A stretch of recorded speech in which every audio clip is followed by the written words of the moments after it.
এখন আমরা আছি ব্যাংককের বিখ্যাত এমবিকে সেন্টার শপিং মলের ভিতরে। আর এই পাশটা হচ্ছে ফুড জোন। এটার বেশ কয়েকটা পার্ট আছে যেখানে আপনারা makeup product, dress, restaurant, frozen item সবকিছু আলাদা আলাদা। এখন যে পাশে আছি এই পাশটাতে হচ্ছে রেস্টুরেন্ট, তারপর হচ্ছে আপনার ফ্রোজেন যে খাবারগুলো থাকে ওগুলার একটা শপ বলা যায়। এই পাশটাতে বিভিন্ন ধরনের খাবার আইটেমগুলো আছে, যেমন ফ্রুটস। এখানে ট্রলি আছে, এইখান থেকে ট্রলি নিয়ে আপনারা আপনাদের পছন্দ মতো খাবার নিতে পারবেন এখান থেকে।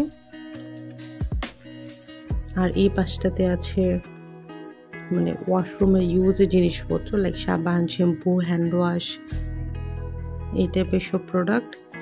আর এই দিকটাতে আছে সব lotion, after shave lotion, shampoo, face wash, face powder, এই ধরনের জিনিসগুলো আছে এই পাশে।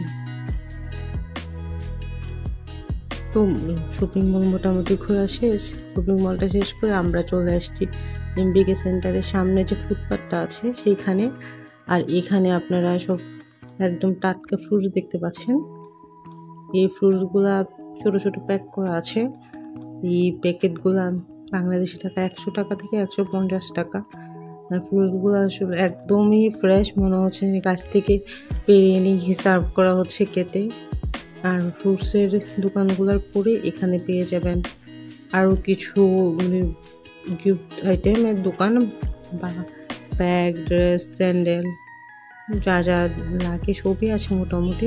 সেম জিনিসগুলো আছে শপিং মলের ভিতরে।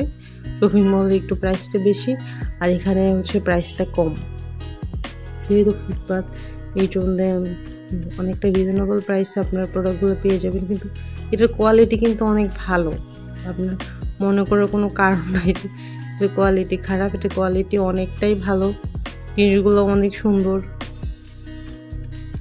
আর এখানে আপনারা ড্রেস দেখতে পাচ্ছেন, এই ড্রেসগুলো অনেক সুন্দর। মার্কেটের চাইতে অনেকটা কম মূল্যে এখানে পাওয়া যায়। তবে থাইল্যান্ড শপিং করে আরাম আছে, কারণ থাইল্যান্ডে জিনিসপত্রের দাম কম, বাংলাদেশের চাইতে 3 গুণ করলেই হয় টাকা।